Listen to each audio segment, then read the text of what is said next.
Halo saudara-saudariku yang terkasih dalam Kristus. Tentu kalian sudah tidak asing lagi dengan sakramen Ekaristi. Tapi, apakah kalian sudah mengenal lebih dalam mengenai sakramen Ekaristi? Jika belum, yuk simak video berikut ini. Ekaristi berasal dari kata Eukaristein, yang artinya ucapan terima kasih kepada Allah. Ekaristi adalah kurban pujian dan syukur kepada Allah Bapa, di mana gereja menyatakan terima kasihnya kepada Allah Bapa untuk segala kebaikannya di dalam segala sesuatu, untuk penciptaan, penebusan oleh Kristus, dan pengudusan. Konsili Vatikan II menyebut Ekaristi adalah sumber dan puncak seluruh hidup Kristiani. Ekaristi dipahami sebagai sumber dan puncak karena melalui Ekaristilah tampak pengungkapan diri gereja sebagai sakramen Kristus yang paling mendasar. Karena dalam Ekaristi, persatuan antara Kristus dengan seluruh umat ditampilkan dalam tanda. Kesatuan antara umat dan Kristus itu terbentuk secara nyata melalui Ekaristi. Sebagai sumber dan puncak kehidupan Kristiani, Ekaristi menjadi jantung iman Kristiani yang mengandung aneka kekayaan iman gereja di dalamnya.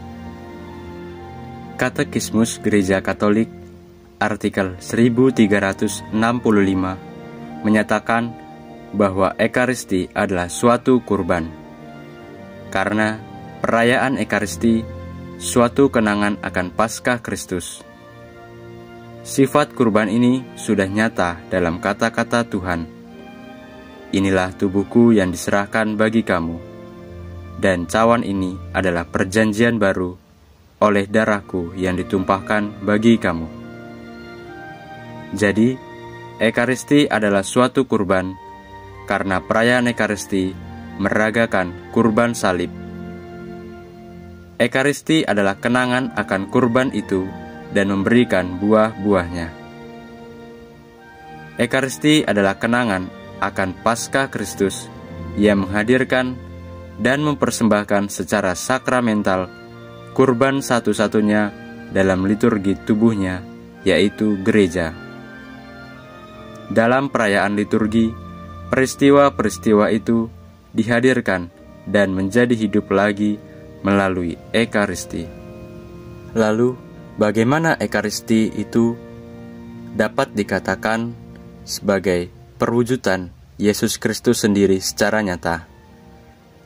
Nah, di dalam Ekaristi ada seruan terhadap kehadiran Roh Kudus atau yang disebut epiklese yang turun ke atas persembahan gereja, menjadikan Ekaristi suatu peristiwa aktual terjadi saat ini saat peristiwa Ekaristi dilangsungkan. Dengan seruan ini, gereja menghadirkan kembali di sini dan saat ini kurban Kristus, sekaligus juga mengikut sertakan persembahan diri gereja sendiri. Kuasa Roh Kudus menjadikan seluruh persembahan diri Kristus bernilai, karena bukan kuasa gereja yang mampu mengubah roti dan anggur menjadi tubuh dan darah Kristus. Gereja hanya dapat secara rendah hati dan penuh keyakinan menerima karunia dari kehadiran Kristus. Hanya kuasa Roh yang memampukan gereja menghadirkan Kristus dan pengorbanannya secara nyata dalam Ekaristi. Kurban Ekaristi Kristus yang dirayakan oleh gereja adalah karunia istimewa Kristus kepada gereja. Dengannya, gereja diundang untuk ikut mempersembahkan dirinya dalam kesatuan dengan kurban Kristus. Menerima tubuh dan darah Kristus menjadikan jemaat bersatu dalam sengsara, wafat, dan kebangkitan Kristus sendiri yang mengarah kepada kedatangannya dalam kemuliaan.